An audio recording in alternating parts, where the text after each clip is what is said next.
आज Doubtnut app download करें। Doubtnut पर अपने सभी गणित, रसायन विज्ञान, भौतिक विज्ञान और जीव विज्ञान के डाउट्स का करो सफाया। बस प्रश्न की फोटो खींचो, एक ही प्रश्न को क्रॉप करो और तुरंत वीडियो सोल्यूशन पाओ। अभी डाउनलोड करें। नमस्कार दोस्तों, हमारा प्रश्न है यहाँ पर प्रकथन दे रखा है। किसी बर्तन में स्थित छोटे से छिद्र द्वारा बहता हुआ द्रव बर्तन पर पीछे की ओर प्रणोद लगाता है। प्रणोद का मतलब होता है बल लगाता है, ठीक है। और कारण यहाँ पर उसका दे रखा है सातत्य समीकरण जो होती है के अनुसार क्षेत्रफल तथा वेग का गुणनफल का मान नियत रहता है।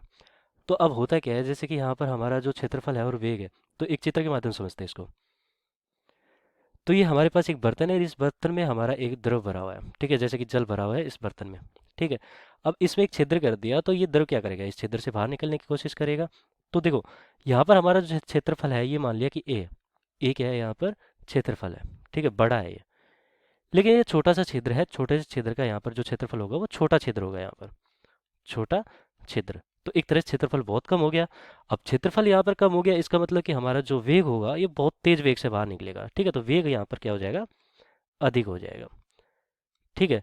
तो एक तरह से यहाँ पर क्या मिल रहा है, जो द्रव यहाँ पर निकल रहा है उसको एक संवेग मिल रहा है इस वेग के कारण, ठीक है। तो संवेग हमारा क्या होता है, संवेग बराबर जो द्रव निकल रहा है यहाँ पर m, और जो यहाँ पर v वेग से निकल रहा है तो mv हो जाएगा, ठीक है। तो ये संवेग मिल रहा है। तो संवेग जिस संवेग से यहाँ पर जा रहा है, अब देखो इस पर कोई बाह्य बल नहीं है, तो बाह्य बल यहाँ पर क्या है, अनुपस्थित है। बाह्य बल का मतलब कि जो द्रव निकल रहा है वो किसी बाह्य बल के प्रभाव में नहीं निकल रहा है, खुद ही निकल रहा है, ठीक है। तो बाह्य बल यहाँ पर अनुपस्थित है, इसलिए मैं क्या कहूँगा कि संवेग संरक्षित होना चाहिए। तो बाह्य बल अनुपस्थित है, इस कारण मैं क्या कहूँगा कि संवेग संरक्षित होना चाहिए, अनुपस्थित। तो मेरा संवेग संरक्षित होना चाहिए।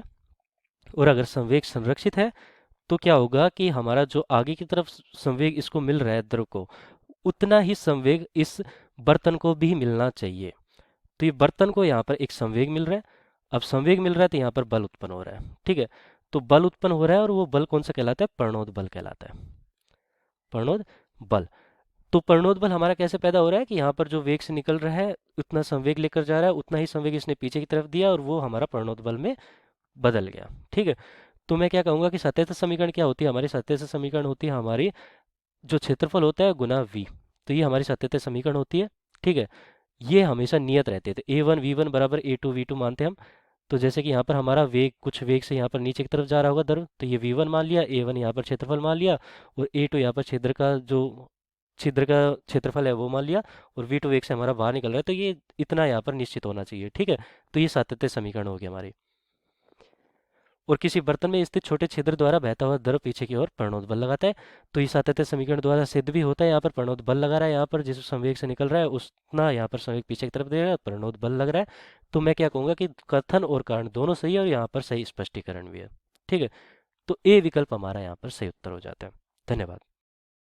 कक्षा 6 से 12वीं से लेकर नीट, IIT, JEE वो एडवांस के लेवल तक 1 करोड़ से ज्यादा छात्रों का भरोसा।